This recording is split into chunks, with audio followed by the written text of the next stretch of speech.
Today is the 14th day of Av, the 18th of August, and we're starting chapter 15. Chapter 15 is a short chapter. He's going to complete the other side of the story. The other side of the story is that we have Parshas Ve'ayim Shemoah, the second parsha of Kriyas Shema, and there we have that it's talking about V'chara af Hashem b'chem, that there is anger at not doing the mitzvot. So that's might, and the light that's coming into it is going to be the light of Chesed. Okay? The light of Chesed, because there are 72 words. 72 is the gematria of Chesed, and as we'll see, the name 72. There's no such. Everybody says name of 72. There's really no name of 72. It's just called that. It's really 216 letters because it's composed out of the three verses we talked about in Parshas B'Shalach. Ve'avo v'yisa vayet. These three verses before Kriyas Yamsu, before the Shira. And each one has 72 letters. And so there's a way of constructing the name that you take the first letter of the first verse, the last letter of the middle verse, and the first letter of the third verse. And then you continue this in this direction. So the first and third go from beginning to end, and the middle one goes from the end to the beginning. Okay? And that's how you construct all these names. 72 triplets. So let's see what he says. So now he'll explain what this means. Achinei ktiv lo l'tor bra'a לשבת יצרה. דהיינו להמשיך אורות בכלים. So the verse in Isaiah says that God did not create the world for it to be chaotic, for it to be in a state of tohu. Now, usually when people hear chaos or hear tohu, they think of it as a negative thing. Obviously here we're not talking about something negative. Because what is he saying? He's saying it's not enough to have the first parsha of Kriyas Shema, which is to access Hashem before all names. And then, like we explained yesterday, that causes me to be in a state of love, mighty love. So mighty, as we saw on Friday, that I depart myself. We said that it's like the soul departing the body without even noticing, without even knowing that, because it's me going beyond my limits. That's the light of might within the vessel of loving kindness. Gvura within chesed. That's what we saw in the first parsha. But that still leaves the person, like we said, there were people who actually did not come back from that. Meaning they reached the state that's called ispashtus agashmius. They completely left the physicality behind, their material life behind, and they never returned. And one of the people who was like this was the Midler Rebbe. The Midler Rebbe passed away this way. He was in the middle of saying a mimer, and he was in such a feeling of love that is mighty that he said the word chayim, he said life, kimcha mekol chayim, and when he said chayim, he passed away. He passed away mid-sentence. Someone could say, yeah, the heart attack, it doesn't matter. What the physical actually experience is not so important. It was in the middle, yeah. It was for Brengen to celebrate his release from prison. He was very young. He always held on to something. Right, and they always hold on to something and things like that. Holding on to something? Yeah, he probably was. Okay, I'm just wondering. This is a famous thing that they always have something. Yeah.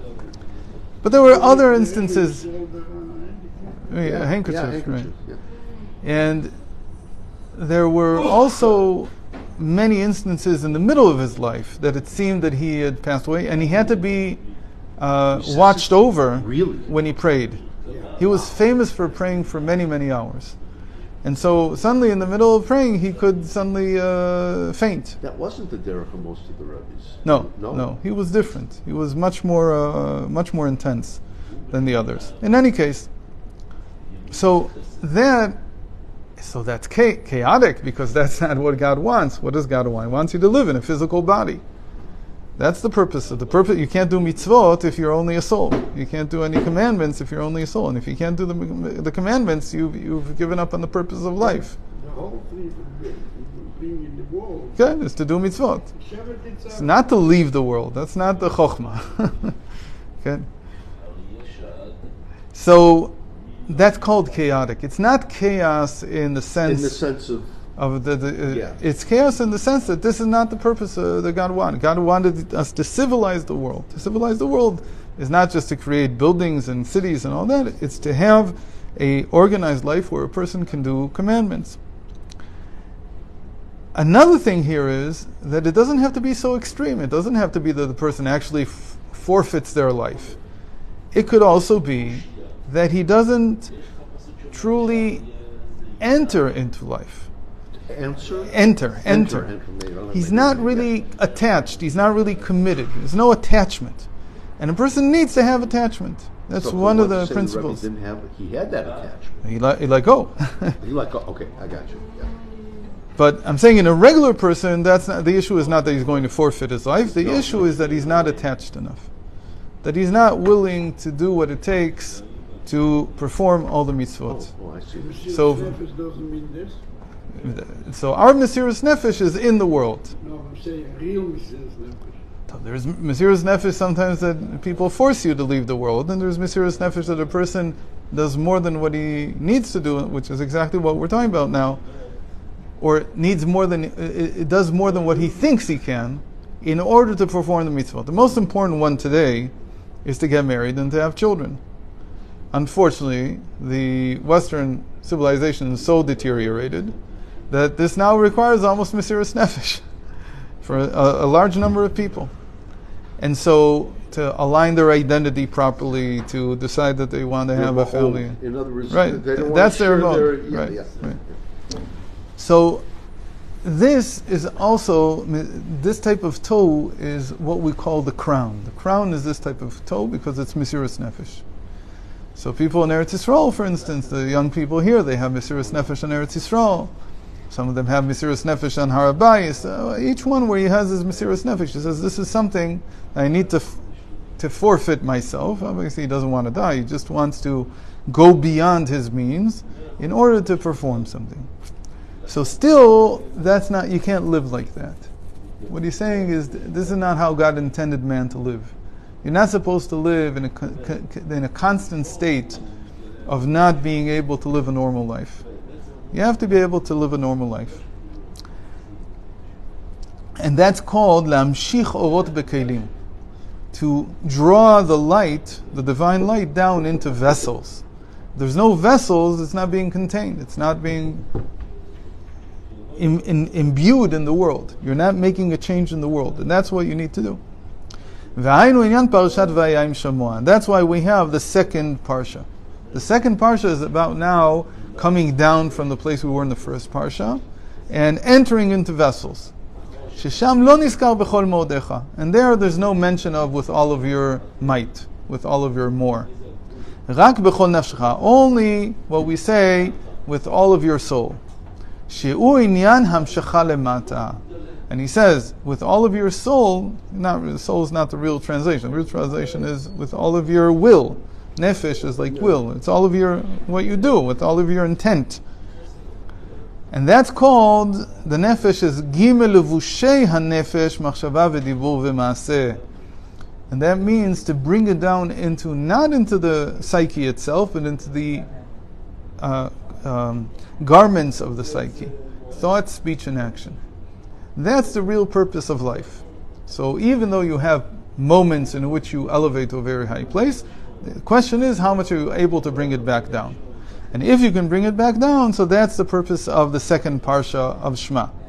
And if you do both, you run and return, meaning you run up to where Hashem has no name and so on, and with all the might of your love in Shema Yisrael, in Ve'ahavta, in the first parsha, that's called the run, and the return is to come back down in Vayayim Shema, in the second parsha.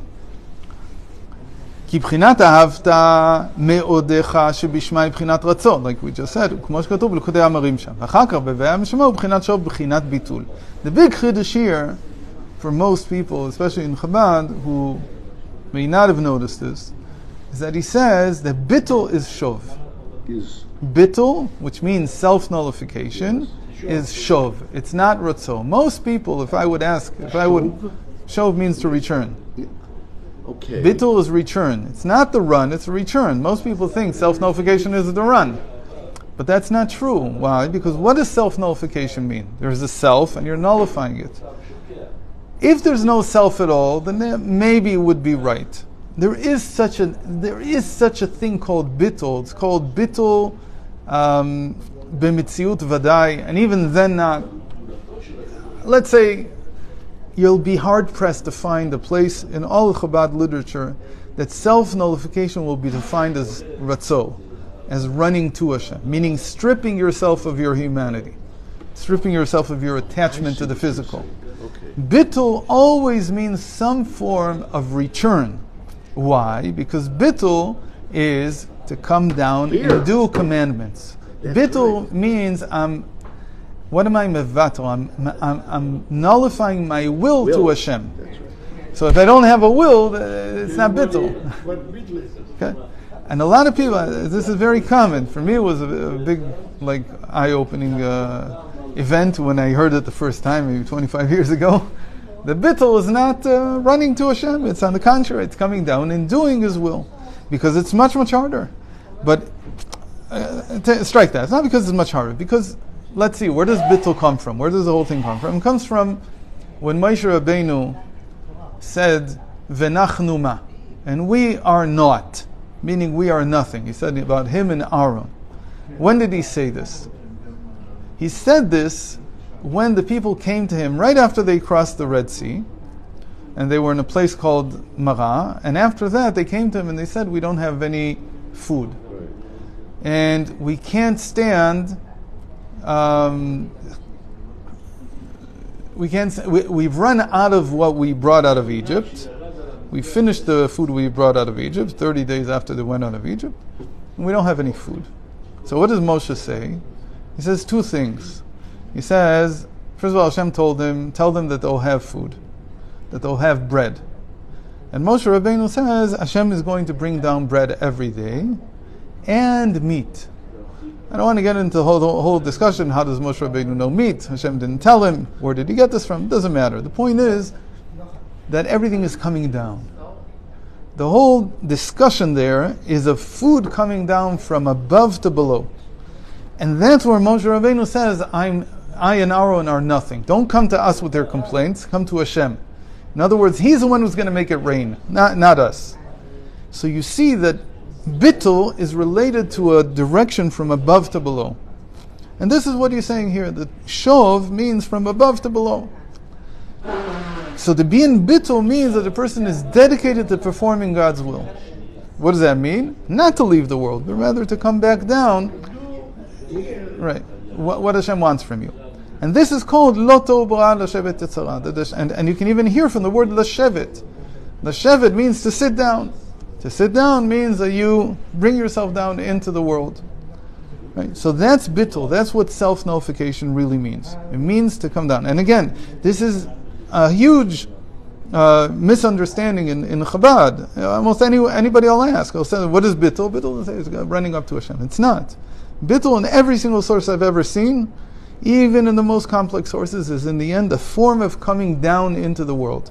There's different ways of describing this, but in the end they all have one thing in common: I do Hashem's will.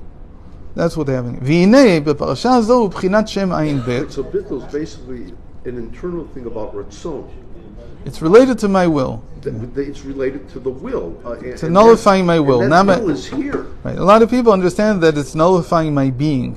I see what you're But that's saying. that's not the way it's described. Yeah, okay. Nullifying there is such a thing. There is not. Yeah, but that's not what this is. No. And this is called the name of 72. How is this related to the name of 72? The Hainu Ein Betevot. So first of all, it's the 72 words that we have in the second parsha, from Ve'aya ad V'samtim. Ve'u b'china. It's not till the end of the parsha. You have to know how to count. Who said we know how to count? The ones who know how to count. They said it's until the word V'samtim. We'll see. Maybe we'll get a chance. He doesn't here get into it. It's not so important. Now, I mentioned this a few weeks ago when we started discussing this, the 42 and 72.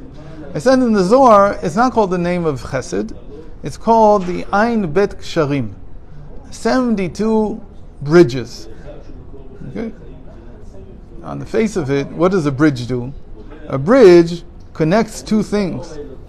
So what does that got anything to do with saying that it's the name of loving kindness? Right? So there's 72 words here, and what's coming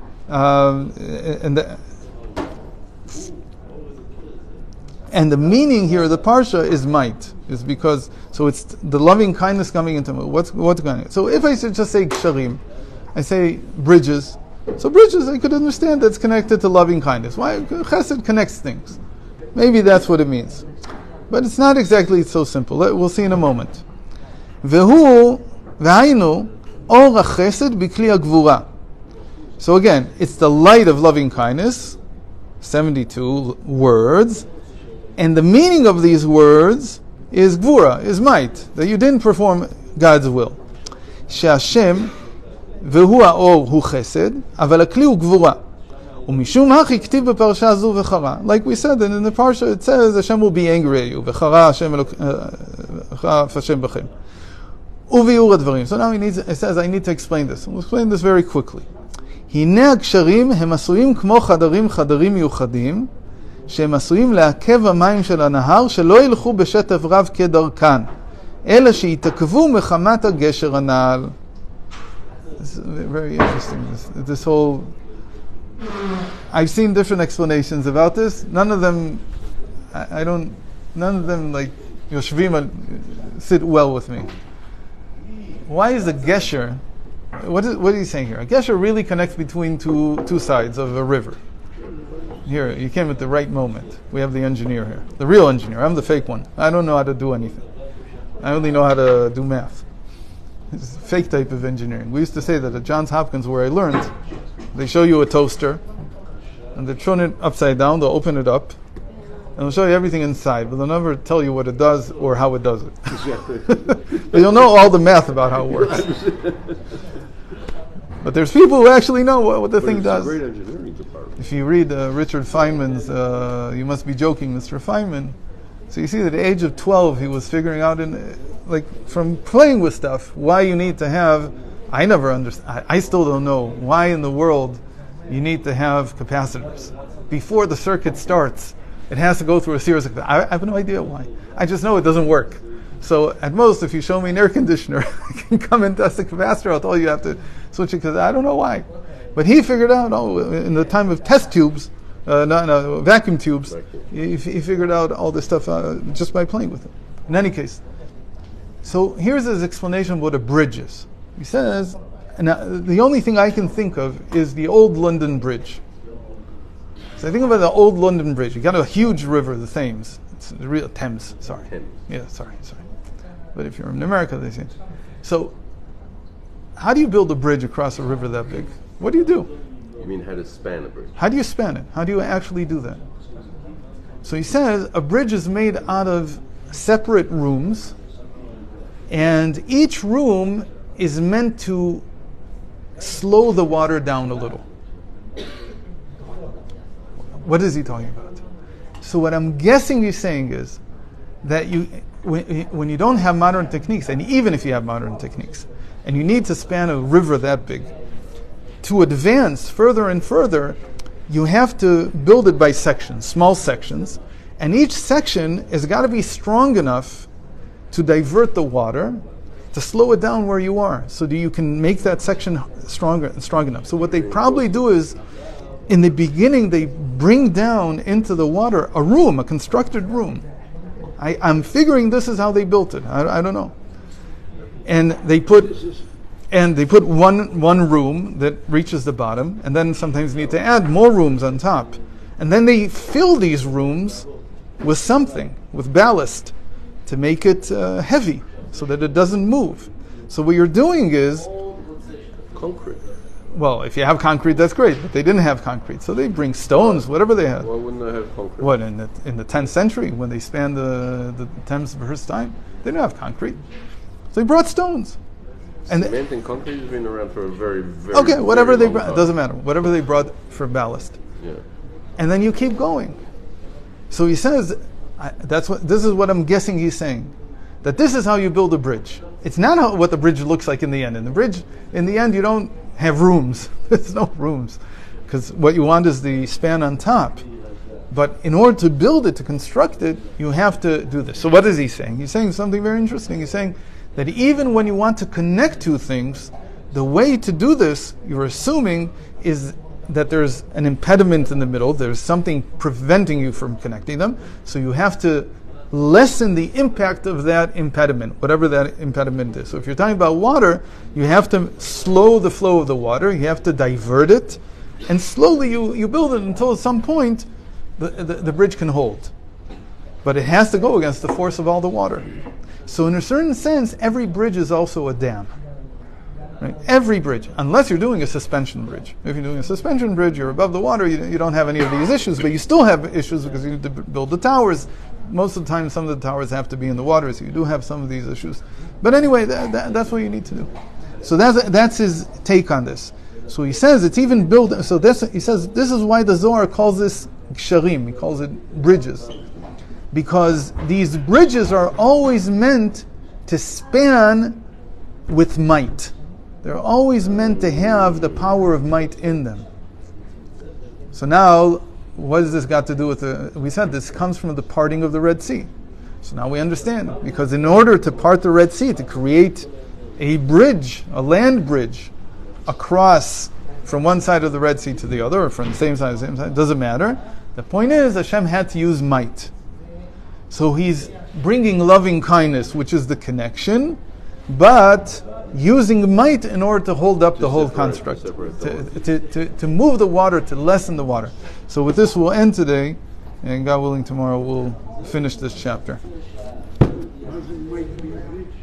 Gvura.